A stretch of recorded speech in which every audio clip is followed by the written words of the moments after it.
At just 35 years old, Michael Katchen is the CEO and founder of Wealthsimple, a financial tech company that didn't just push the envelope back in 2014, it replaced it using a paperless, online-only method of investing. His marketing strategy, target millennials. Am I one of those people that is like keeping some old dinosaur, outdated establishment alive?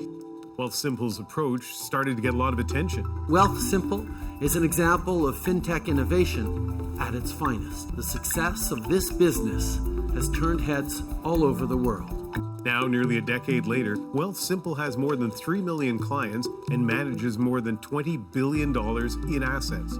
I spoke to Michael Katchen about launching his company in his bachelor apartment and his thoughts on untapped potential for entrepreneurship in Canada.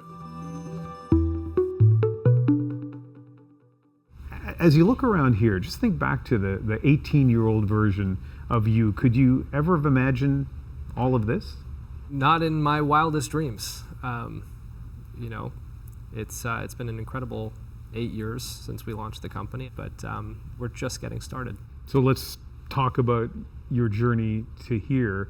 I think that the conversations that the kids have around the dinner table probably has a big impact on where they end up. And in your family, you guys talked about investing around the dinner table? My father is a tax lawyer and my mom's a psychologist, so our dinner conversations were pretty interesting.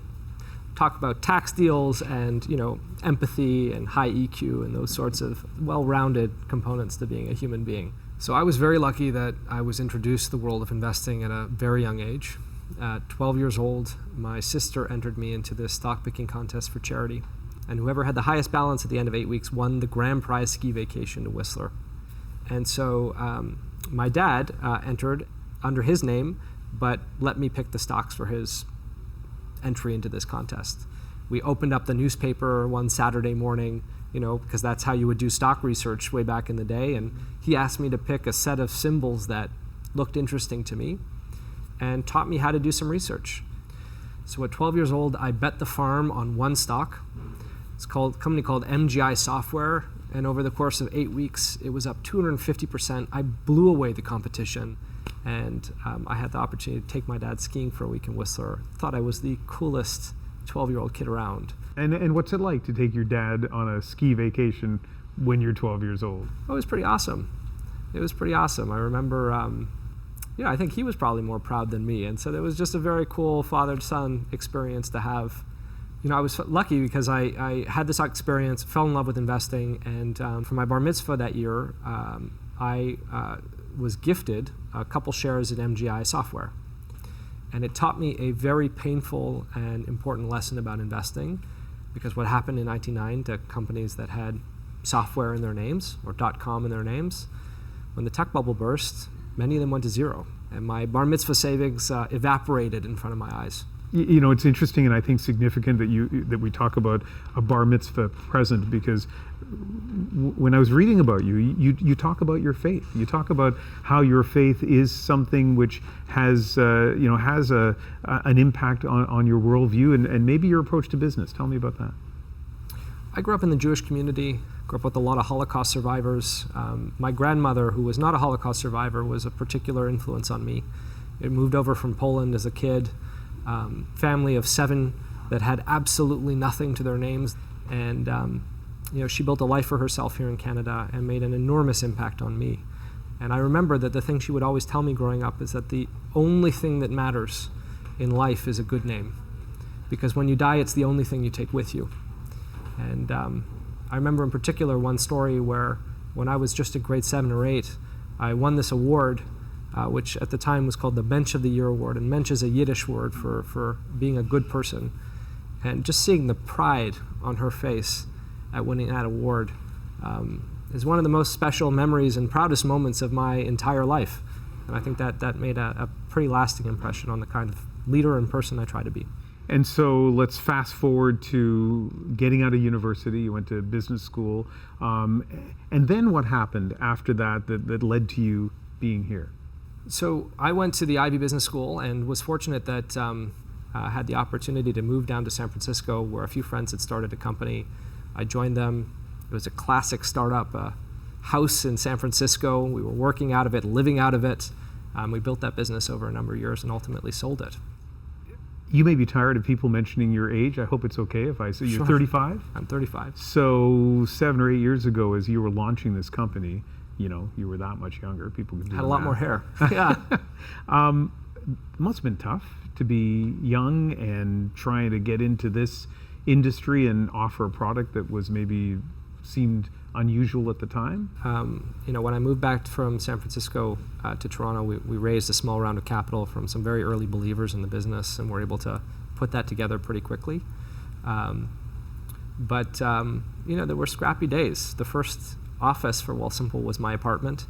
My partner at the time continues to be my partner today, was extremely understanding, as we had just a team of people coming in, working all day and all night on this business in our one bachelor apartment room. But we were desperately trying everything we could to get a client. So I would do things like, if you signed up for Wealthsimple, I would try to call every single user within 30 seconds of sign up to wow them. And it was things like that. It was just the grind of the early days of trying to get a customer, trying to grow. And it took a long time to build enough of a momentum, enough of a scaled client base, where I think most people look past that now. We have 3 million clients, tens of billions of dollars that we manage, but those early days were very different.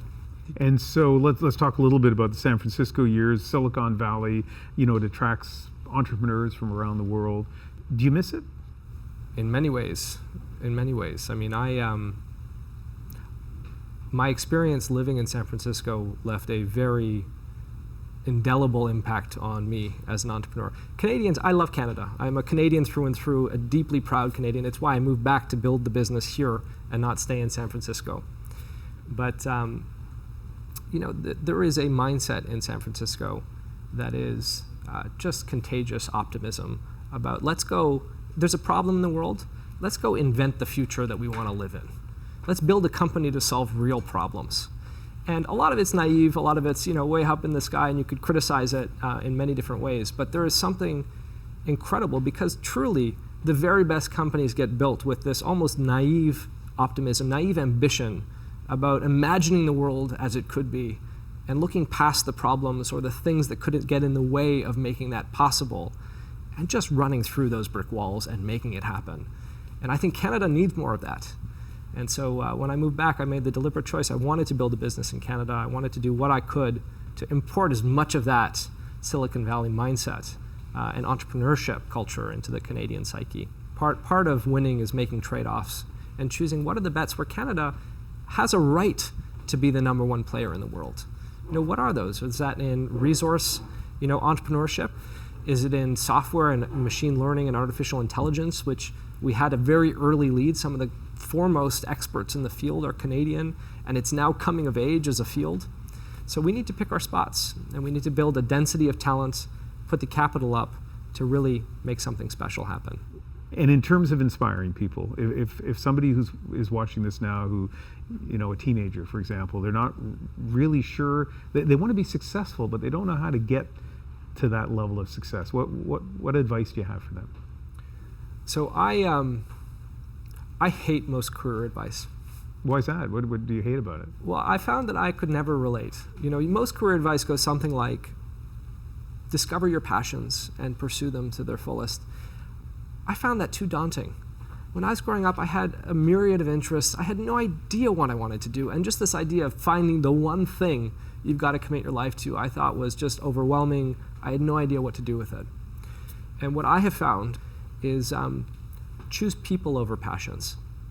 I found the best decisions I've ever made in my career have been when I chose to work with a group of people that inspired me, that I learned from. And I found that if I did that well, I was surprised that no matter what I was working on, I could be really happy. Are you always this optimistic? Often. Does that annoy people? You got to ask other people. I don't know. Well, it's a real pleasure getting a chance to sit down and talk to you. Thank you very much. Thanks for having me.